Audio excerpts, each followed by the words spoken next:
Good evening and welcome back. It's been a while. 2025 is here and In the Know returns, brought to you by the Racing Post and Coral. My name is Ross Brierley and we're gearing up for Trials Day at Cheltenham.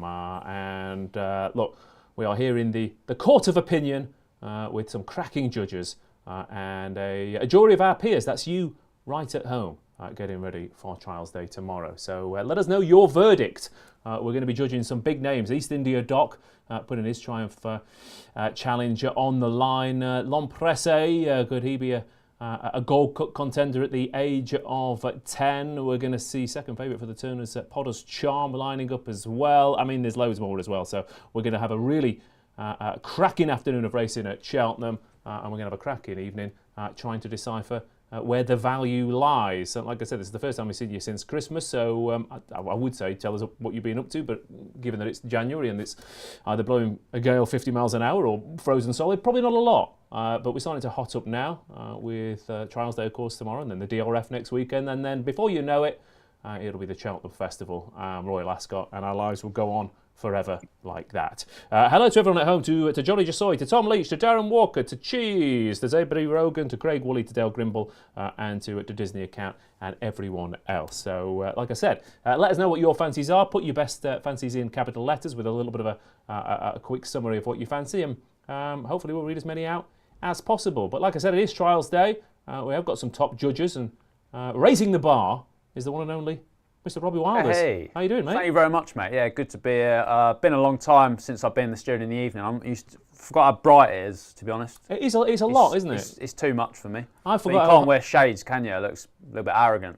It'd be an odd move, wouldn't it? It'd be it'd be a Blues Brothers move. I quite like it. I'd forgotten how bright it was. I'd forgotten also how hot it was. This jacket's perfect for... You're hot. You fellas are saying you're hot. I'm actually a bit chilly because I'm only in the polo. That's absolutely fine. Well, if you just give us a shout, and either myself can or we have John a swap Hill, at some point? we can give you our because this is perfect for the weather outside. I mean, it is the storm of a century outside, John. It is. Yes, there's weather warnings across the UK at the moment. I think Northern Ireland are getting it the worst, so we're quite fortunate here in London. But I think I've been chopping down a few trees this afternoon. That's the word I've been getting on the street. But it is warm. I'm regretting it, I have to say, and I can't take it up because I've not ironed the t-shirt underneath, so I'm in a bit of trouble. There's nothing wrong with that, man. I never iron anything. Well, yeah. As long as you wear it for a bit. Yeah. They come out the creases, don't they? Absolutely, yeah. And never iron my jeans. The difference is, though, Robbie, is that you are, you're a man in good shape. You've got a very straight back, so I imagine you don't need to iron things. Whereas lovely posture. We're from Yorkshire and Lancashire respectively. We spend half our life. We're leaning over, aren't we? My back's done in. I've got a back of an 8-year-old. Absolutely. So I'm in trouble. Okay, at home just in case. Right, yeah, fine. Okay, lovely stuff. Anyway, it's going to be chaos in here, but sad at home.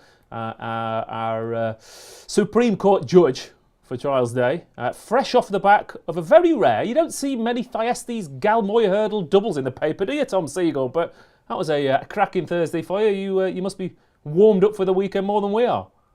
I'm just trying to work out what you and John got for Christmas. It's like impossible to guess, isn't it? I know. I mean, you joke, but my mum genuinely did get this, and she, I said I'll wear it on a show for you, mother. So she's good old. See what you've done there. Will your mum be watching tonight?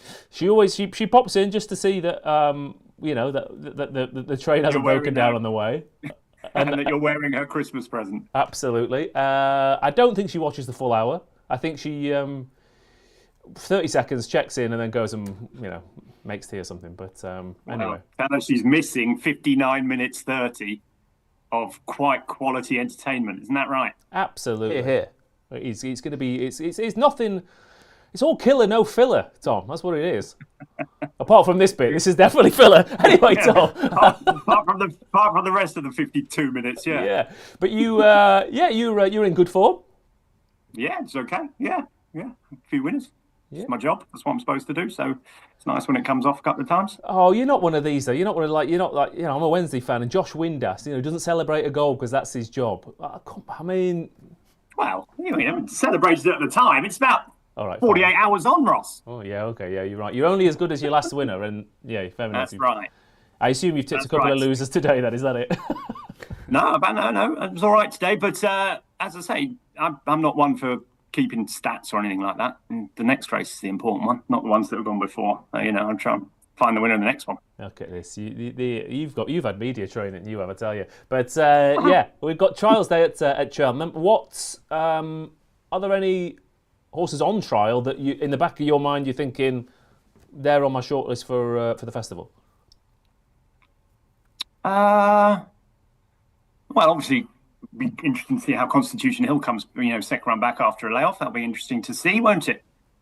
He's obviously not on my shortlist for the festival at 4 to 6. No, but I like Potter's Charm as a horse. I'm interested in the first race a bit. I quite like a few in the first race. And I am looking forward to seeing Amsterdam run tomorrow at Nace, is it? I can't remember where he's running, but I'm just getting the vibe that he's I'm getting the vibe he's pretty good, this fella. Yeah. It's a weird. I've been looking at this. It's a weird old year for novice hurdlers, isn't it? So far, I feel like this time last year we had 2 or 3 stars. It feels like, that you look at the entries and there's a lot where you're thinking, okay, they could be good. I guess it's going to be very different after this weekend and Dublin, of course. But it does feel like this season more than most, in particular, that division has taken a while to explode. I couldn't agree more. I mean, last year you're sitting around sort of thinking which these Willie Mullins rocket. I haven't seen one. Literally haven't seen one horse from Willie Mullins that I want to back for any of the novice hurdles yet. Now that might all change, but it could also be that they're not very good. These races at the Dublin Racing Festival will have a massive effect on the market. But are they strong races? We don't know. I don't think they are. So people might get carried away with the DRF. I think, Salvatore Mundy's not going there. I wasn't that impressed with him anyway. And the other best ones, I think, are trained in Britain. Your Lou Ambers and your New Lions and your Potter's Charms. I think they've done way more than any of the Irish horses yet, with the possible exception of Romeo Coolio. And I'm not convinced yet. I'm with you. I'm not convinced we've seen any real good novices yet. Yeah. What about in Ireland, anyway.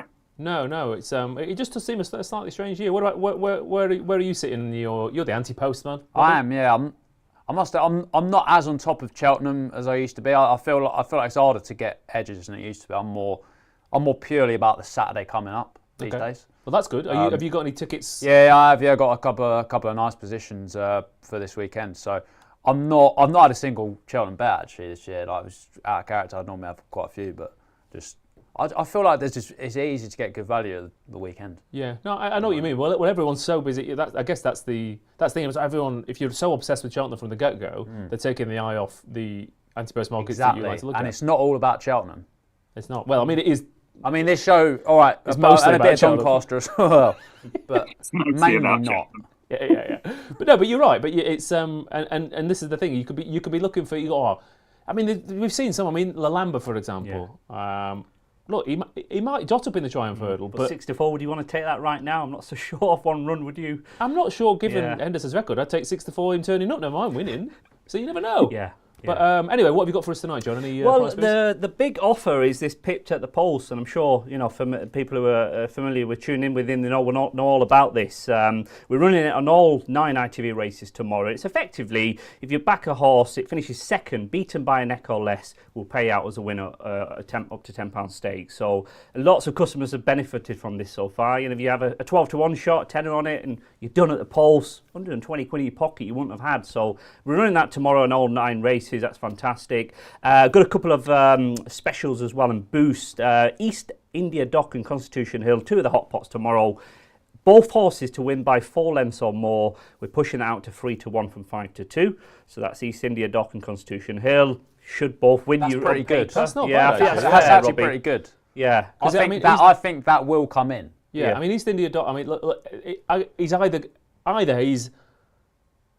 he will prove himself tomorrow to be significantly better than all those horses he already beat and the French newcomer, or he won't. He'll either bolt up, or he'll get beat. And Constitution Hill, the spread on him is actually 10 lengths. If you're doing the under or over, you want to back that. So 4 lengths there, you'd fancy him to do that, wouldn't you? Even if he did it on the bridle. And then in the Cotswold Chase, L'Empresse to win by over 3 lengths. That's 9-4 from 15-8. But yeah, of the 2 there, I'd quite like that first one. Yeah, I'd be less keen on the L'Empresse one, but yeah. Yeah, a decent boost. Decent enough boost. Well, although we do have the Supreme Court judge is obviously, Tom Segal. Are those boosts innocent or guilty? Sorry, what the 3-1 for the I don't know. I'm not. I don't do distances because I'm, just don't know how they're going to ride them. I'm not sure I'm the biggest East India Dock fan. Put it like that. All right, fair enough. Okay, a mistrial has been called then by Tom Segal. Lovely stuff. Okay, right. Well, we'll get properly stuck into Cheltenham and a bit of Donny as well. Like I said, getting involved in the chat box. Hello to everyone. Rob Dixon. We didn't have that one, to be fair. We did say, I wonder how long it will take someone to make the obvious jokes about the shirts. Monty Python, I'm a lumberjack. I forgot about that one, to be fair. Rob, 10 minutes on the spread. Well done to you. Steakhead says, what about East India Dock at sixes for the triumph before tomorrow? Yeah, possibly. I mean, again, if he bolts up, he could be 5-2 or 16-1. So it depends on which way you want to take it if he gets beat. And Dave Brown says, looking forward to Amsterdam beating up Beacon. Hedge and Bucky's cutting him across the board. And Daniel Rawling Smith says, up the Owls. Absolutely, Daniel Rawling Smith. Couldn't agree more. Anyway, here's an ad, and then Donny and Cheltenham.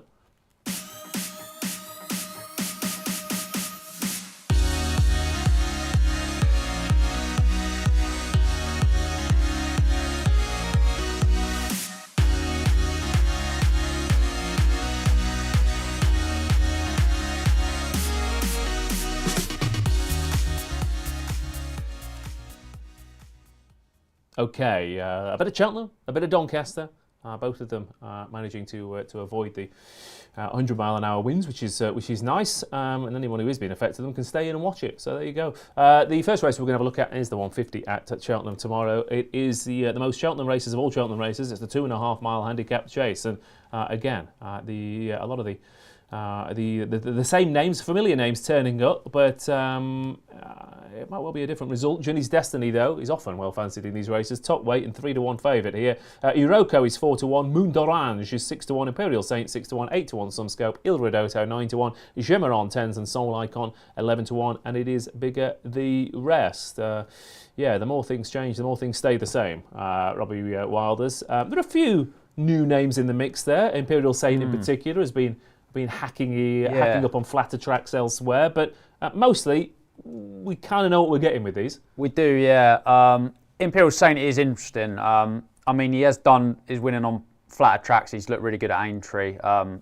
He come forward again last time for an extra half a mile after he sort of struggled at Newbury. He's got a really nice profile. I like the fact he's going here because I find you get a lot of these Cheltenham sort of intermediate distance handicaps, and they're all a bit of a much. You sort of Il Redotos and horses like this that keep turning up over and over again. They take it in turns a lot of the time. Yeah, exactly, yeah. And I just thought that this might be Ginny's Destiny's day. Because, I mean, we know how good he is when on song over this course and distance. Last season he was imperious. Went on to not be beaten far by Grey Dornan in the what's that one? Not the Turners, what's it called? Was the Turners, you're right. The Turners. They keep changing the sponsorship. Yeah, I can't keep up, mate. It's a handicap now anyway. But it was the Novice Hurdle was the Gallagher's last year and is now the Turners. Yeah, they got rid of the Turners. Right, so, it's overwhelming. I mean, in my day it was like the Juicing. In your day? My 5 glory. years ago, Rob. My day. I don't know what it was called. My best days are over, fellas. This so is your day. Yours definitely must be. You've peaked. My day, I'm 31 now, mate. My day was about 5 years ago. Right, okay, fair enough. That's worrying, Ross. Oh my God. Okay, anyway, fair enough. But yeah, I think to be fair, Ginny's Destiny, right? You're thinking he was a bit poor in the Paddy Power. He was poor first time out last season and came on for it, didn't Agreed. he? Paul Nicholls' horses were all badly needing the run. Il Redoto didn't run in much of a race first time out, came out and won the Paddy Power second time. Mm-hmm. He ran all right at Huntingdon. That's not really his track. He's only run right as his second run right-handed. That form has been franked to a certain extent because the first two in the Fleur de Lis, Protector and Jello. I think you definitely. I mean, we're gonna say it's been franked, are we? They stepped up in. They basically finished 1-2 in a higher grade than this, didn't they? So Ginny's Destiny's down in grade, and that form was being given and not a boost, but certainly solidified. It's something to consider. Yeah, but he's coming down. He's coming down in a handicap, and he's just got a lot of class. I mean, Nicholls was comparing him to Denman at the start, so that was probably a bit delusional, to be fair. But he's good enough to win this, and I'm expecting Nicholls. He's pragmatic, isn't he? I think he'd have had his eye on this for quite a while because it's a lot of money. Mm-hmm. And it often cuts up. It has a bit from the entries. And if he's going to win another race at Cheltenham, it's not going to be at the festival, it'll be here. Yeah, and to be fair, the race where he was pulled up favourite, Nichols won it anyway with El Rodotto, didn't he? So yeah, exactly. But the key thing for me, I thought, was the ground. Ginny's Destiny, Cheltenham, good to soft or softer, first, second. Yep. It was pretty quick in November. That is true. That wouldn't have helped at all. Yeah, but 3-1 favourite. But again, I think these races you can often narrow them down to 3 or 4 horses. Tom, they're always exciting, but a lot of it is just, like you said, finding the one who pops upon the day. Correct, the one that gets the run of the race, the one that jumps the best. Personally, I'm against Ginny's Destiny simply because he's 3-1 favourite in a race where he's beaten one horse this season. And that's just not my style. I mean, I'm perfectly, like Robbie eloquently suggested, he's got the form there from last year, undoubtedly. But this year's form is, I think, pretty rubbish. I'm not a Grey Dawning fan myself. I think he's massively overrated. So I'm not totally convinced that it was great stuff he was running in last year anyway. I don't know, 3-1, not great for me. I get the Imperial Saint thing. Just, it's all at Aintree and he's up in, he's got to get in a rhythm round here. He got in perfect rhythms round Aintree. Will he do it? Don't know. Iroko, I think, is a horse I love. Iroko. I think he might win the Grand National, but I think that's where they're going for. So whether they want him to win this, I don't know. But I think he's got a chance. The two I like were right down the bottom actually, because I thought they were the two coming here in the best form. Moon d'Orange, who ran well behind a horse I really like in the Waterside at Newbury last time. He had a good £5 claim. Freddie Gordon rode him last time. He hasn't got him and he's up in the weight, so he's £6 higher theoretically than he was that day. And he only just beat a horse of Venetia's Urquhart, who was running in the marathon chase at Windsor the other day. Ran quite well, to be fair. So I'm not quite, I don't know, it doesn't win enough for me. I thought Some Scope was very interesting in this. I think horses are much more versatile over trips than anyone gives them credit for, and I love horses dropping back in trip. I just do. I think it's a really good way into lots of races.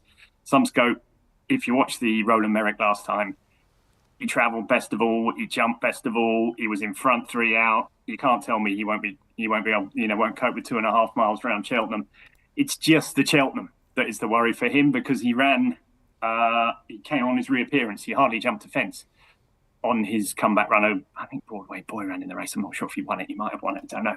But he ran in that race at the start of the season and just jumped horribly. But the next twice, he's hardly touched a twig. I think he's a really good jumper. I've been waiting for him to come back in trip. Ideally, he didn't want yesterday's rain, but I spoke to someone down there and they don't think it's going to be too bad. They don't think it's going to be like it can get at Cheltenham. I think, and it's been very windy and very dry today, and I think they're expecting the same tomorrow. So maybe it won't be too bad. If that's the case, I'd give him a chance down the bottom right. Big fan of Dylan Johnson as well, claiming 3. So I think he'll go well. I mean, he's from the same stable as Fugitive, who, and lots of those Richard Hobson horses run well in these Cheltenham handicaps. So I don't know. I thought he's doing something different. I wanted to have doing something. So I like horses doing things different in races where we know all the rest about everything else, and I thought at the prices he would do for me. Fair enough, yeah. Rod Panhard agrees with you as well. Rod Panhard. He says Some Scope might be better than the price suggests. Matthew Angel says at the beginning of the season, Ginny's Destiny has been talked of Ryan Airhorse and has to win this. And Sean says the same, Ginny's Destiny wins this. And Tom Leach says, I was on Some Scope last time out, class ride. What do you got for us, John? We've got a Paul Nicholls special here. So obviously Paul's got Ginny's Destiny, which Robbie likes, but you can back a Paul Nicholls horse to win this at 5-2, so you're effectively getting Il Ridotto on your side here at 5-2 rather than just the 3-1 Ginny's Destiny, so that might interest a few people. Rocco, he's a 16-1 shot for the Grand National, third best actually, behind I'm Maximus and Intense Raffles, and it'd be interesting. We're only a few weeks away from the weights, aren't we? As Tom mentioned, so do they want him going up too far in that weights at this stage? Who knows? Look, it's a good pot, isn't it? Here today, certainly he's good enough on his day. But I think that Paul Nicholls 5-2 there would tempt me. All right, fair enough. Ginny's Destiny a 3-1 favourite though for that 150 contest. Rattling on over to South Yorkshire then for a bit of Donny. Sorry, I got excited there. I always do. Donny was the first racecourse I ever went to. It's just, it's pretty much around the corner from where I love Donny, Ross. I'm with you. Track. It's just a It's cracking an absolute track. class track for watching horse racing on. I mean, it's just perfect. It's flat, nice, ground's not bad.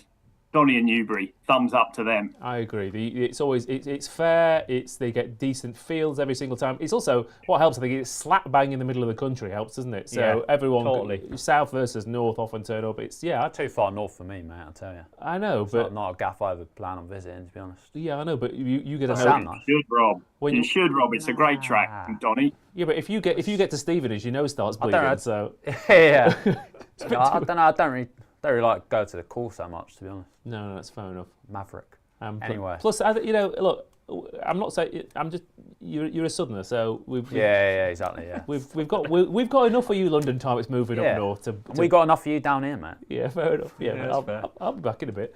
But anyway, Donny's 205. The River Don Novices Hurdle here, 3 miles for this Grade 2 contest. Western Knight 9-4 favourite. Marchand 2 is 130. Moon Rocket 4-1, 5-1. Jigs Forge, Gamester Sky 7s. Yellow Car 14. Sunset Hill 33-1. And Frisbee is a non-runner. Luckily, he didn't travel to the track and then have to go straight back again. But Western Knight, the 9-4 favourite here for this. I got it, Ross. I got it. I'm not very good at jokes these days, but I got it. It was a good. I quite enjoyed that one. I thought it was quite good. Anyway, Western Knight 9-4 favourite here. Really interesting race this, I thought, Tom. We were talking about, the novice hurdlers this year are a bit odd, and because of that, not entirely sure I'd be going crazy about any form really that we've seen in Grader Company. Western Knight, obviously, he travelled really well, didn't he? Last time out at Cheltenham, he kept going quite nicely. He'll make a lovely chaser, as all horses with his build do. But Marchand 2, Moon Rocket, Jigs Forge, Gamester Sky have all looked impressive in the novice hurdles. Yeah, I think it's a lot more open than the market would say. As you pointed out, Western Knight probably has the best form on that Cheltenham run, but he wasn't far ahead of Yellow Car, who's 14-1 in this. I was interested. I was watching the racing today, and Emma Lavelle came on and said something interesting to me. I often think about these staying hurdles, is that, especially when they're novices, is that so many horses lose their races by not settling. And you need a horse that is going to drop its head and get home. And Marchand 2 does that. He's literally, he's a rocking horse ride. He doesn't pull. He jumps nicely. You can settle him. I think he's going to go really well. Slightly worried about Jigs Forge on that basis, because I thought he was a bit keen last time. If he can settle, I'd give him a shot. I know Kim Bailey and his new training partner, Matt Nichols, are big fans of the Moon Rocket. I could see him going well. He obviously stays the trip well. And is Gamester Sky running here or at Cheltenham? This is his second preference. Preference. But this is also, I like Tom. I like him, but he's not running, Rob. Yeah, can't run here. But what if the ground changes at Cheltenham and they pull him out because of that? Can't use that as an excuse. Are you allowed to do that? I'm not sure you are. I thought so. Because maybe. I'll bring it up because I made some inquiries about this horse at the start of the week as an anti-post proposition, and one of my contacts has got in touch with Oliver Greenall and Josh Guerrero, trying to find out what the plan. They wanted to go to Doncaster, and I think that this is a much better fit than the Cheltenham race. Yeah. Because you got Potter's Charm there, and he's half the price for this than he is the Cheltenham race. I think he'd be much shorter if all of a sudden he got taken out. Are you allowed to though? If you are a first preference? Yeah. Are you allowed to run at the second preference if the first preference goes ahead? Well, it's interesting. It depends because, the wording, preference, suggests if it's a preference, you're like, well, I don't fancy it. I'll go and do the other one. I don't think you can, though. I think there's something up. The boys in the someone someone can tell us on the old chat. Get up the fact. Someone on the chat. Yeah, someone will know. Interweb. But the fact he's still in gives me that little glimmer of hope. Yeah. That my anti-post docker might still be alive. Right, okay, fair enough. But he's an interesting horse. I like horses that... Is it anything to do with the fact that he's battered a horse called Robbie twice?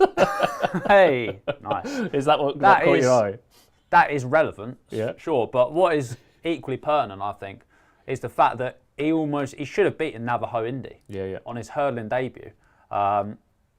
Got the last wrong, stayed on really strongly. All of his races suggest he's going to really appreciate a thorough test of stamina. I think he's a 3 miler waiting to happen.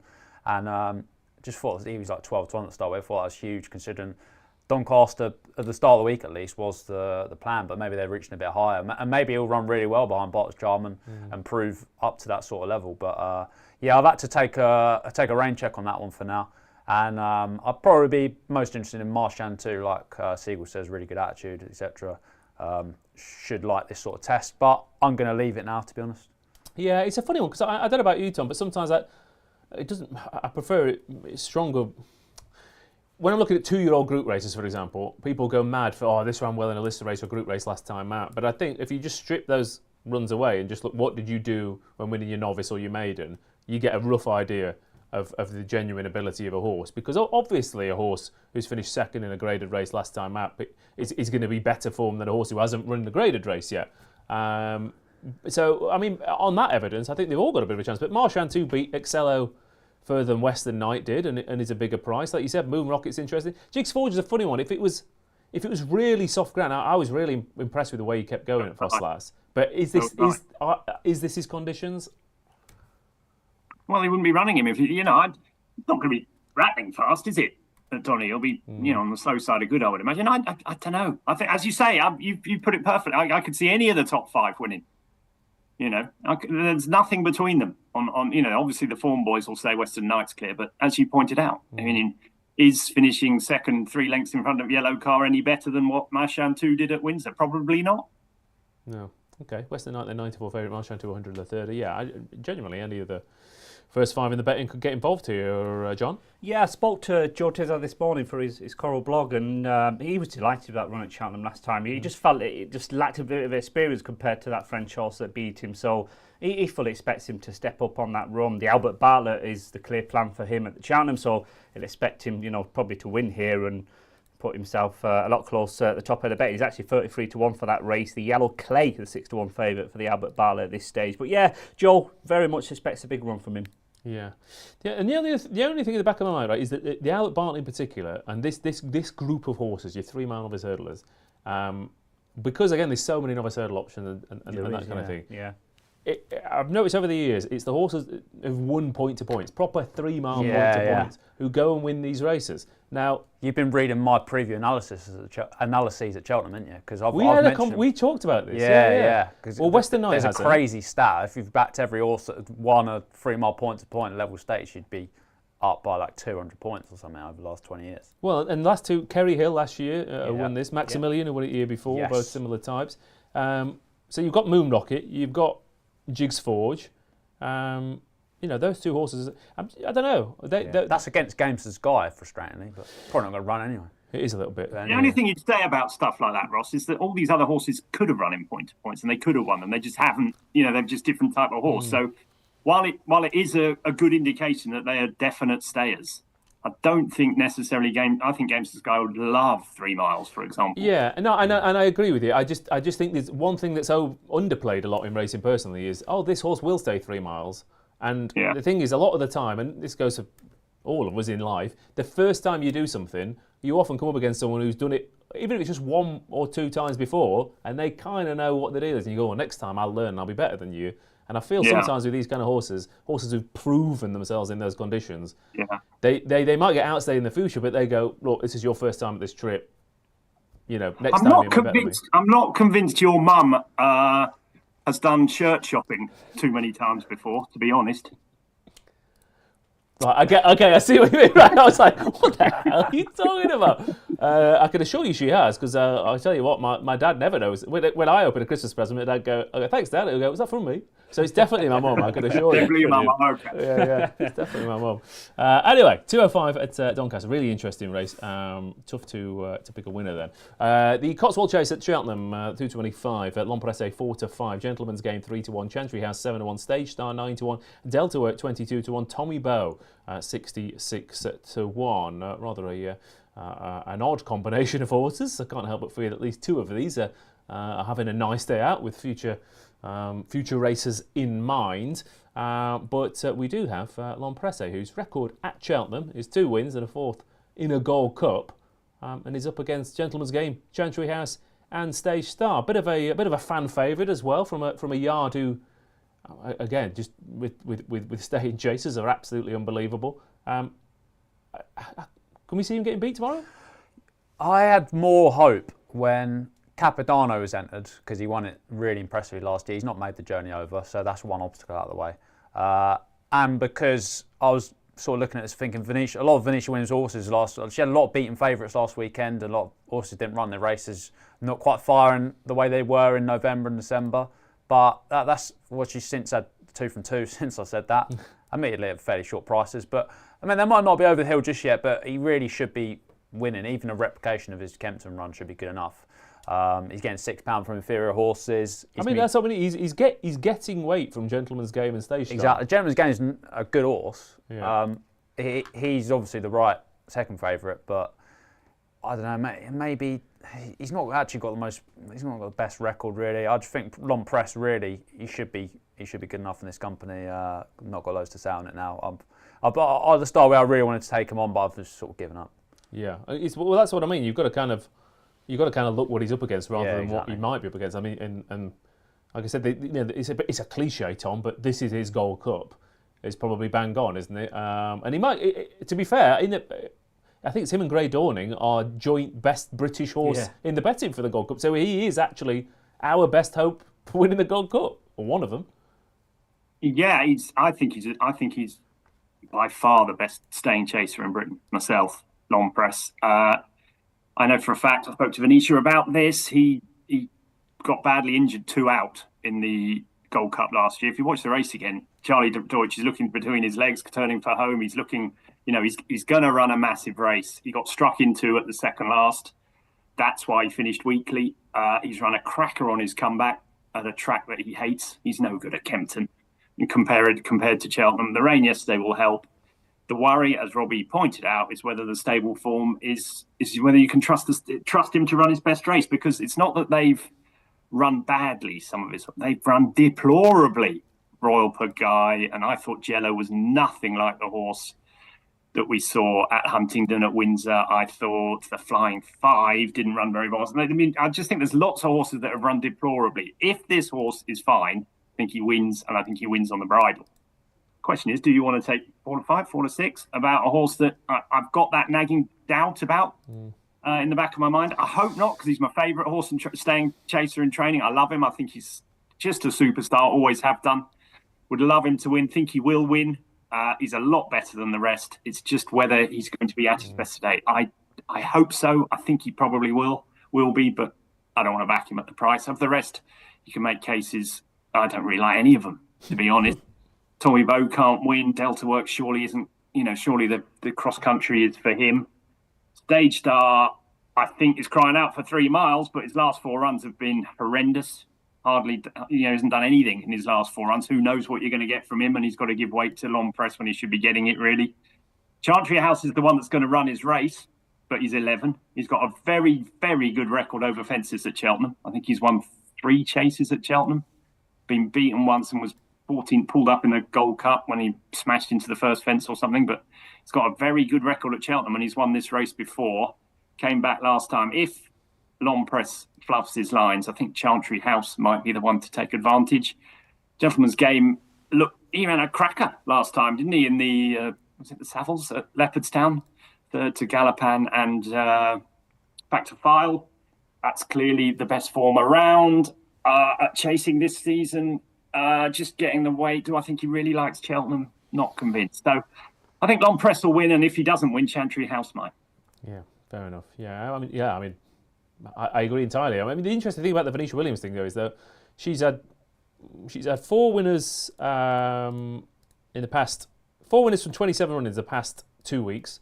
That's twice as many winners as Mouse Morris has had in the UK in 5 years, and twice as many winners as Paul Nicholls has had in the same time frame as well. So, I mean, flu jab month, isn't it? Exactly. But he normally starts to pick it up late January. Yeah. I'm just saying that if you're worried I about get there's a few put it other in perspective. Yeah. I see what you're saying. But anyway, Long Press 4 to 5, John. Yeah, he's been well back. There were a bit of odds against available yesterday. Declaration stage, I think he was 11 to 8 at one stage. So 4 to 5 now with a bit of money come from him. Mentioned that boost at the start of the show, Long Press to win by 3 lengths or more. That's 9 to 4. So if you don't fancy odds on at 4 to 5, maybe take a chance that he wins comfortably here. which he's capable of doing. We've also got a special on any Irish trained runner winning 11 to 4, so gentleman's game, and then the 2 rags on your side there. You'd be hoping Capodanno was running, wouldn't you, alongside gentleman's game maybe for that boost there. And he's 25 to 1 on Presse for the Gold Cup at this stage. And I said, I think it's a wide open Gold Cup this year. You take out Galloping, you know, you could easily see him running in the places again, couldn't you, doing what he's done before along Presse. So 25 to 1, I think there'll be a few people tempted by that. Well, again, I mean, you know, you say every year the best form for a race is the race of the year before. Correct, yeah. So I think he's going to win a big race. I do think that's appalling, that boost, though. Well, it's so nice. you basically get. Hey, hang on. Yeah, well, gentleman's game 3 Delta to 1. I'm I'm getting a worse price on Gentleman's Game and throwing in Delta Work. Delta Work is not winning that race, so you're better off just backing You're Gentleman's quite Game. right, yes. Yeah. Put a line through that Yeah. one. We're talking over the Who's rubbish your there. poet? I'm sure Gentleman's Game must have been around 5 to 2 when that was priced up, so apologies. Put a line through it. All right, fair enough. Put a line through it. The long Presse one I can see, though, is Oh, dear. won twice around Cheltenham by 3.5 lengths and 10 lengths, so fair enough. Okay, quick look at the chat. What do we got? Interesting. Ben K, BHA website, horse must run in its first preference race unless that race was abandoned or subject to a course inspection that had not taken place when the horse had to leave to run at the second preference. You can run at your second preference, but they'll fine you 1,200 quid. Well, You take that all day, wouldn't you? stump it, you know. Yeah. It's For the sake worth of the same Robbie's... it's worth the same amount of money and way easier to win. Yeah. He's not running, Robbie. He's not running. No. Give it a rest. Oh, running come at on. He's holding on to that ticket. I don't want to let it go just yet. Well, Yeah. connections. They If clearly you don't run, eat. Robbie will refund you 1,200 quid. I'll cover off that fee. Yeah. Okay. You heard fair it enough. first, exclusive on the In the Know. Great to get a rules adjudicator on though, isn't it? It's like Absolutely. football, isn't it? Where they have the VRE expert, the referee expert on now, don't they? It's a role for somebody out there. I love it. Thank you, A Ben. rules adjudicator. Ben K88, you've got the job, my good man. You are the Richard Osman of this show. The 240 at Doncaster, the Mayor's Hurdle here, 3 miles and 84 yards, which could come in to the reckoning, given a couple of these might well struggle to get the trip a little bit, possibly the favourite. Katira is 6 to 4 favourite. Why not at 3 to 1? Jatara at 7 to 2. Della Casalunga 6 to 1. Pinot Rouge at 16. Salsada at 28 to 1. And I remember a few weeks ago, Tom, talking about a similar race at Doncaster with a short price favourite for the Skelton team. On that occasion, West Balboa drifted like a barge and finished third to Why Not. Why not that happen again? That's quite makes Well, why sense. not? Why not's definitely got a big chance, hasn't she? Back at Doncaster. I mean, all her forms working out really well. I mean, even that handicap form when she was giving, what was it, £19 to Hamsian, who's I think he's favourite for one of the races at Cheltenham. Martin Pipe, I think he's favourite for the Martin Pipe. So she mean even that form's really good. She had a massive weight that day. She absolutely bolted up last time. Katira's pretty good though, isn't she? Former Aintree last year when she beat Django By is very good. She was 5th in the Grade 1 last time. Now, Yep. I'm not sure it was the greatest Grade 1 to Crambo. And but she ran really well. I'm not sure, like you say, whether she quite got home that day. I think 3 miles on better ground round here, she might just get home. But I wouldn't be surprised if Why Not and Della Casalunga make this a real solid test and try and take the sting out of Katira. If that's I wouldn't back her at 6 to 4. I think she's the best filly, and I think she's a big price for the Mayor's Hurdle. I think at Cheltenham, I think she's 25-33 to 1. And if you look at the figures, I think she maybe second top in. She's overall that apart obviously take out Brighter Days Ahead and Lossiemouth, who no one thinks are going to run. But if they do run, obviously she's got no chance. But if they don't run, she's just as good as anything else in the race. So I'm quite interested to see how she goes. 3 miles here, I wouldn't back her at 6 to 4. No, I'd much prefer Why Not myself. Yeah, Katira, like I said, she's the class act in the race. Before we talk about this, what do you, for example, class versus class over the distance? You think this horse is better than these horses and therefore will beat them even if the distance isn't right, or do you think distance is important? Yeah, it's all about that settling, isn't it? Yeah. And how the race is run is obviously going to be important if there is a decent pace, then that's going to help her to settle at least, isn't it? So it's sort of a bit of a seassaw in that regard. Maybe balances out. I mean, when I said she's a class act in the race, you made a face that suggests that maybe Jatara might well be. I think I might have said Jatara if she hadn't run pretty poorly the last twice. Because she's gone off 2-1 to beat Home by the Lee and Bob Ollinger. I mean, she was a good novice. She was second at Ballyburn at Punchestown. I mean, admittedly, well beaten, but still beat everything else in that field. She needs to bounce back. She's got the first time cheek pieces on, might do. You'd like to think why not? It's probably not good enough to win this, but they're definitely improving. I think I've come down on Katira, but I don't want to take the 6-4. I thought that was a decent run at Ascot. I didn't go quick at all. She made up a good level of ground from quite far back before I run petered out. I think that was ultimately a pretty good effort, and this is a weaker race, so she'll probably win, and I could see him going a decent enough pace that could help her to settle. But yeah, I don't want to go anywhere near it, to be honest. Yeah, okay. I mean, I thought Della Casalunga was quite interesting. My only worry was it's one of those races where whether I'm interested or not will be that first furlong or two, because potentially Della Casalunga and Why Not are both pace angles. But Della Casalunga, I know, was beaten by Katira, but is much better over 3 miles. Yard had a win by off the track at Huntington the other day, with the only horse they've had a half fancy for ages. So yeah, It's your selection, is it? Well, again, if Why Not doesn't, if they don't cut each other's throats up front, then I think Della Casalunga's a daft price, really. I mean, she's receiving weight from Why Not, and she's a slightly better horse. She's won the last twice over the trip. Like I said, it wind up second time as well. I don't know. I thought she was a bit big. We've seen nibbles for her today, funny enough, 8-1 into 6-1, so you're not alone in that view there. I think you've just got to pay tribute as well to Dan Skelton's season, haven't you, here? It's over the £2 million mark for the campaign. Now he looks on course for that first Trainers' Championship, albeit if somebody like Henderson or Mullins has a massive Cheltenham and Grand National, he looks on course to do that, and another pot here will just help him along that way for that first title, won't it, if he can get the favourite in here. It's been a brilliant season, and obviously Harry going for the Jockey Championship as well alongside Sean Bourne.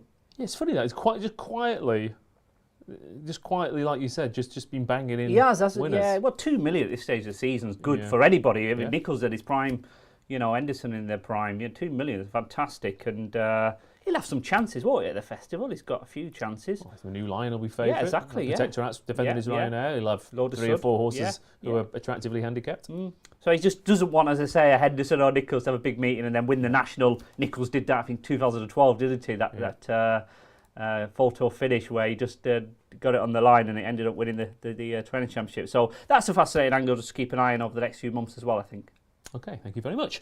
What else have we got? Unsinkable Boxer says, why not? Why not? She's the improver in the field. And Bob Dixon says, is Jatara just not better than these? You might well be right. We'll find out tomorrow. Cheltenham, the international hurdle here. Constitution Hill 1-10, Brentford Hope 15-2, Phil Duderi 14-1, 80-1 Joya Machine and Spirits Bay. So Constitution Hill is. We're here again, Robbie. Let me tell you, mate, I had a task on my hands getting 500 words out of a preview for this earlier. Was it he wins, he wins, he wins, he wins, he wins? It's hard. It's a one-horse race, isn't it? I mean, total respect to the other horses running. Just you can pick up 26 grand for finishing second. Yeah, it's good prize money. It's good prize money. And you're not really going to ruin your handicap mark either, I don't think. No, I think because you'll get 25 quid to enter as well. So good return on that. Yeah, for sure. Yeah, I respect it. Yeah. Thank God he's turning up, because it sounds like Lossiemouth wouldn't have turned up anyway because of the weather situation in Ireland. Yeah. So imagine if he didn't run here. Imagine if Brentford Hope was being 5-2 favourites. Yeah, exactly. Yeah, that would have been odd. Be lovely to see him again. Don't know if he's going to improve from last time. He could well do. It's his first start in a year. He proved a lot of people wrong at Kempton after that sort of pretty worrying gallop at Newbury. And just want to see him win pretty easy. Just keep the dream alive, really. Just keep it simple. Yeah, fair enough. But you can't have it both ways, can you, Tom? You can't be like, you keep these horses wrapped up in cotton wool and you never run them, and then when you run them, go, this is a rubbish race. He's 1-10. So at least we get to see him, hopefully, ping every hurdle and impress us. Yeah, hopefully. That's what we want to see, isn't it? He's the best hurdler I think I've seen, probably, when he's at his peak. So, he's like totally different class to these. There's not much more you can say, is there? It's a shame Lossiemouth isn't here. I think she would have given him a race tomorrow, because I think she's a lot better than she was. She showed at Kempton, but the way they beat them, didn't they? I think they might have come, because I think Capadano was going to get on the boat. So just a shame she's not here, because I think she would have come and given him a race. But can I throw you an angle though? Potentially the only angle I could find when looking at this. Brentford Hope, Harry Derham's horses. I mean, 0 from 34 in the past 2 weeks. He's had I think 7 of them have placed. So that's Brentford Hope off the list. Fielder's Airy pulled up over fences last time out. Granted, grade 1s the last few times, but beaten out of sight. Joyeux Machine, I mean, when was the last time we saw that horse do anything? Spirits Bay, Cheltenham form, big money for second, won't go up in the handicap because they'll get beaten 15 lengths. Forecast. There you go. Yeah, I like that. Like you're thinking. I've backed Spirits Bay for the William Hill Hurdle at Newbury. I think what was the Betfair Hurdle? Now the William. I backed him for that because I thought that would suit him right. So yeah, just looking for if he ran second, I'd be well chuffed. Yeah, all right. John Hill, anything before we move swiftly on? It's just a race you don't need to have a bet in, isn't it, really? Which sounds strange coming from a bookmaker, but you can just enjoy horses like this, can't you? And let's hope he is at his best and we see, him do what he did over the last few seasons, why he's considered one of the greatest of all time. But if you do want to bet, you're more than welcome to do so. We've got a price boost on over 10 lengths. That's 11 to 8 from 6 to 5. He could well do, couldn't he? He could win by a street, a distance, you name the distance. We've also got a boost here to win by over 5 lengths tomorrow and then win the Champion Hurdle. That's 6 to 5 from a shade of odds on. I think it should be 4 to 5. So just looking forward to seeing him in action, really. I thought it was great to see him return in the Christmas Hurdle because we were worried, let's be honest. Some of us thought he was going to have to be retired and we'd never see the best of him again, but proved me wrong. I backed Lossiemouth in the Christmas Hurdle and did my money, so happy to be proved wrong to see him at his best. Okay, he says through gritted teeth. Absolutely. Okay, fair enough. Let's move back to Doncaster then, shall we, for the Great Yorkshire Chase. Absolutely. Aren't all chasers running Yorkshire great? The Changing Man 9 to favourite here. Forward Plan 5 to 1. Snipe 8 to 1. Tighten Our Belts 9s. Adalcabui 10 to 1. Doc Pick Me 12s with Frero Bamboo and Sin Nomine. And then I'm bigger the rest here for again another big field in the 3 mile handicap chase at Doncaster. 17 runners rattling around Donny. Again, there's 2 or 3 of these big staying handicap chases at Doncaster over the season. They often attract similar horses as well, but there's all these massive fields and. Yeah, it's another absolute blinder and another Tizard and Powell favourite here, Mr. Robbie Wilders, the Changing Man. Having a very good look at him at the start of the week. I thought he ran a cracker at Ascot because they went hard and the other horses that are up there that were helping force the pace just completely finished tailed off and he almost won. I mean, Victorino, he arguably a shade cozy in the end, coming from well far back, but that was a brilliant run. If he's in that sort of form, he goes very close. I just think it's always hard for horses to run 3 big races in the space of about 2 months. He ran another cracker at Newcastle as well, behind Frero Bamboo in the rehearsal. Can he replicate that level of form? If he does, he's got every chance. That puts me off. For Idelco Buie was interesting. Double figures, I think that's pretty fair price. He was very... I couldn't believe the price he went off for the Grand Sefton on his return, 7 to 2. He didn't really. That was a surprise. That was quite an interesting move. He didn't justify the support. Could have needed the run, I don't know, but he was a bit more like it at Haydock next time, off a big weight on slow ground. He stayed on quite nicely. I think he's been wanting 3 miles for a while, and it looks like this has been the plan. He's only 7. He can get better. A lot of these, we sort of know where we stand. I thought he was one that could run very well. Yeah, he didn't have. It might have been in this race, but the horse called Under Supervision. Yeah, same owners. Didn't he win 3 miles? I'm sure he won. Yes. A race or 2 round Donny. Yes, that is correct. I don't think he won this. It was the equivalent race here over Christmas, I think. Which is I forget what it's called. The one that Forward Plan ran really well in, Charlie Barala's. Yeah, but there's also one later on. There's a 3 mile 2 one later on in the season as well. There is. It's called Mr. Grimthorpe. It's the Grimthorpe Chase. Excuse me?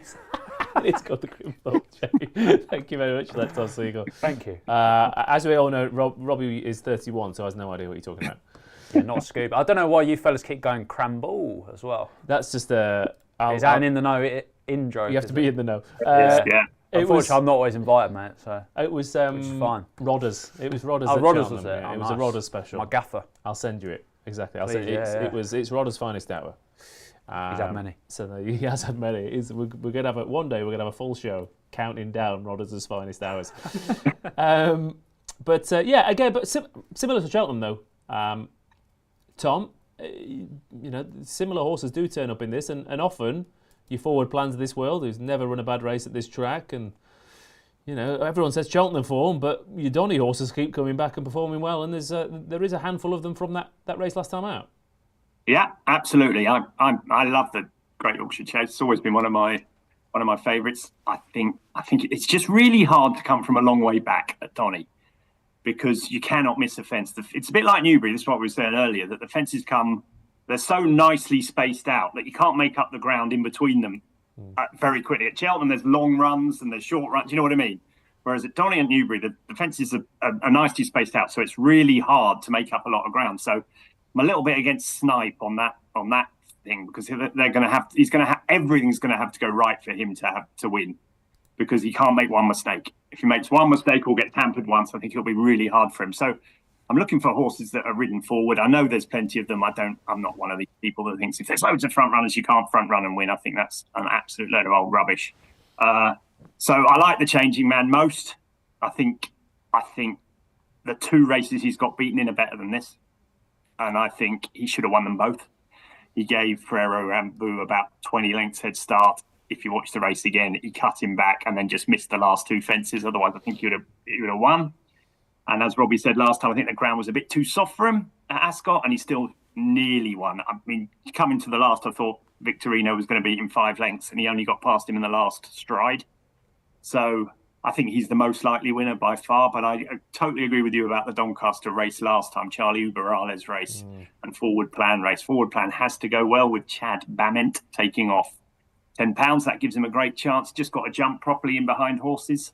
He's done it here loads of times, so I think he will. But I like Doc Pick Me a bit for Richard Hobson. Charlie Maggs is one of the best conditional jockeys going, and that there is no doubt. £5 off him is like a free 5.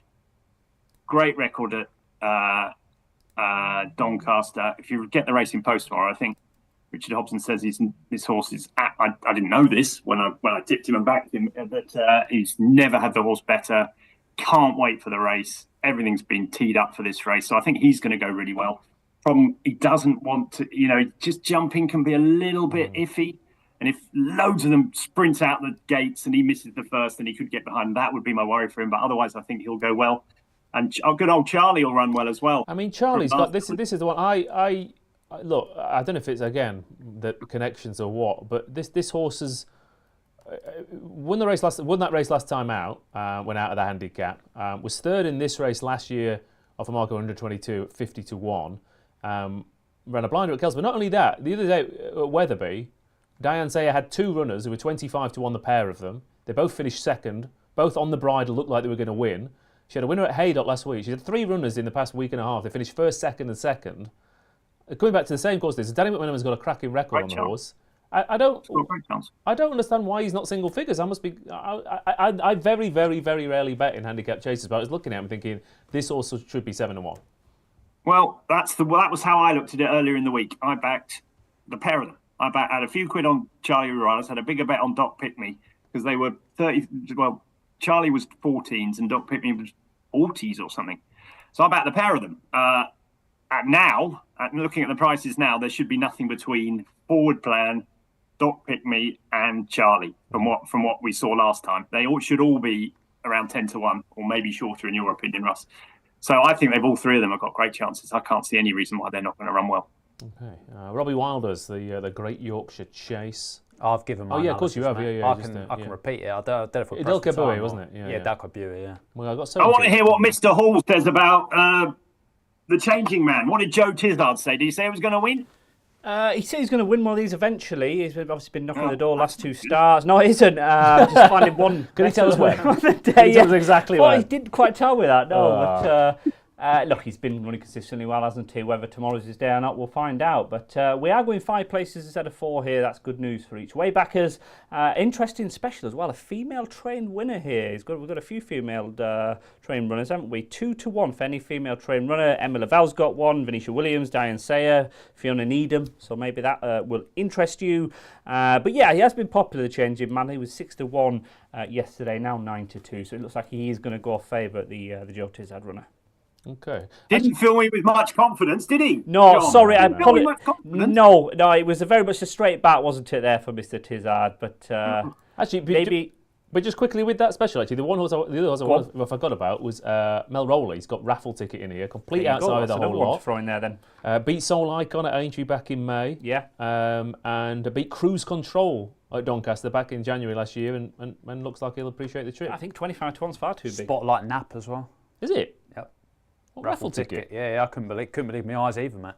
Oh. I can't believe my eyes now. Ben Hutton with the sticking his neck on the line. All right, fair enough. Good luck. Okay, well, look, yeah, I mean, if you hit it, then great, and if you don't, then no one will remember.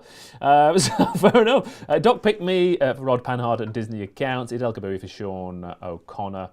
And Benk88 put that Richard Hobson quote in there, and bearing in mind you fancy some scope as well, and of course Fugitive and Doc Pick Me both placed on the same day at Cheltenham Doncaster back in December, didn't they? So it could be a Richard Hobson day again. The Cleeve Hurdle is the final race we're going to look at in depth. Crambout is 94 favourite, strong leader 11-4, Gowl Road 7-2, Garlaw 8-1, Montmoral 9-1, Botox Has 12s, Kerry Hill 22s, Transmission 28-1, and the He can't get away with not saying Grambo, can he? Grambo.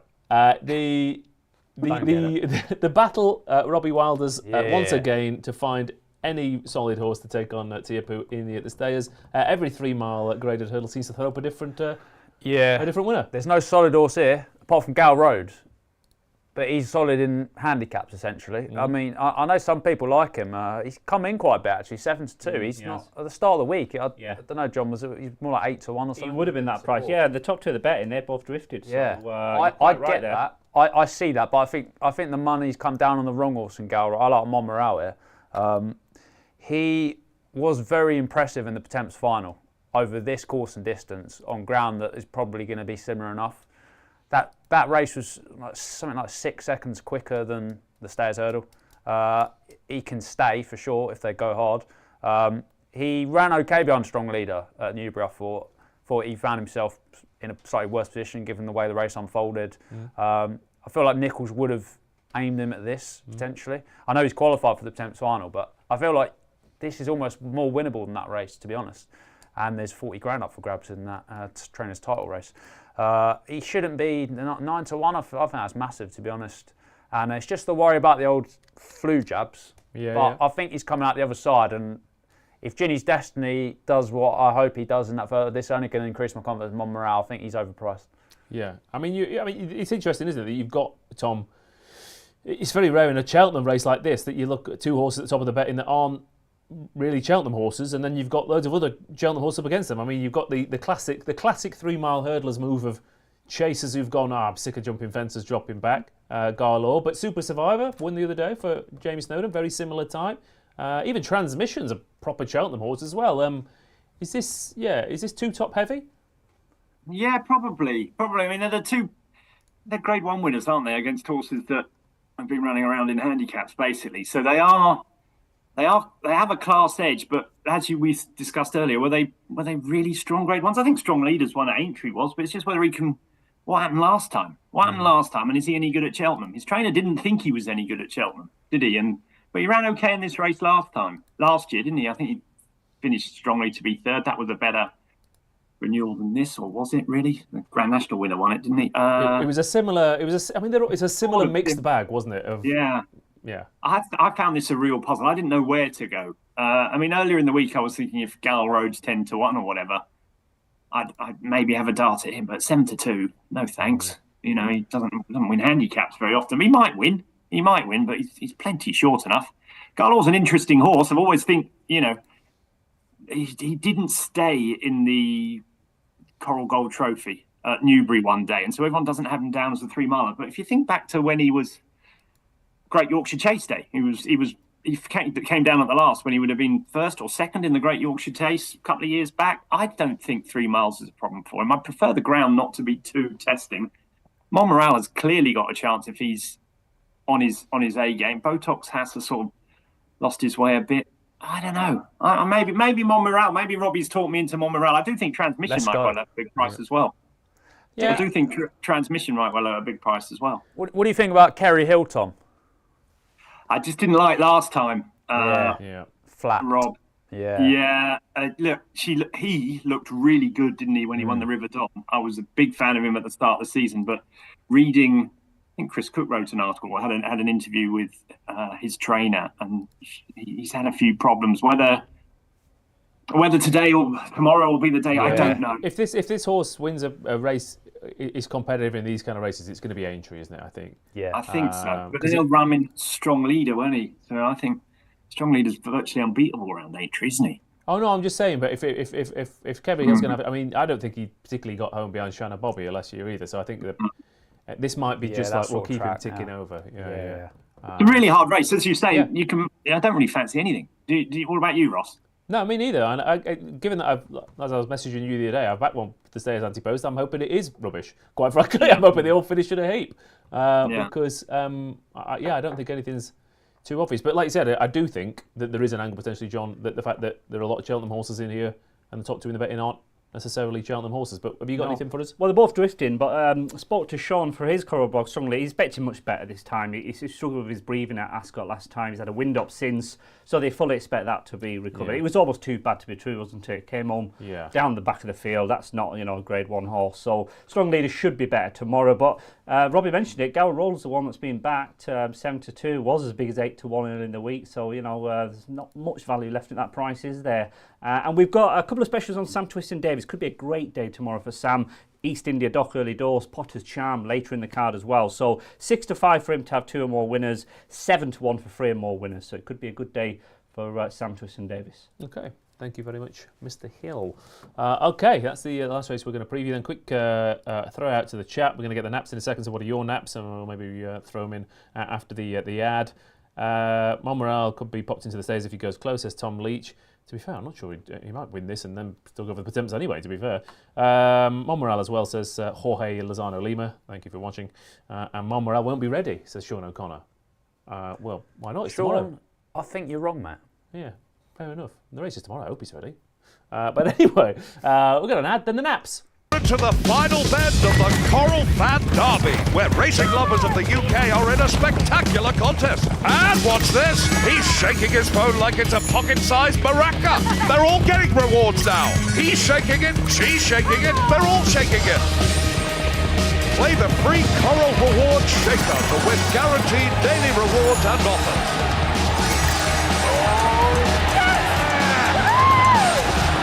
Coral, we're here for it.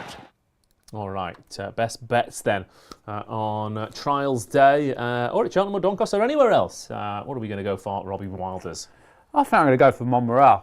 3.35 if you're watching, Sean. Monmoral. Yeah, just 3.35 at Cheltenham. Just a cock a snoot to the chat. There you go. Okay, Monmoral for the Cleeve Hurdle for Robbie then. Tom?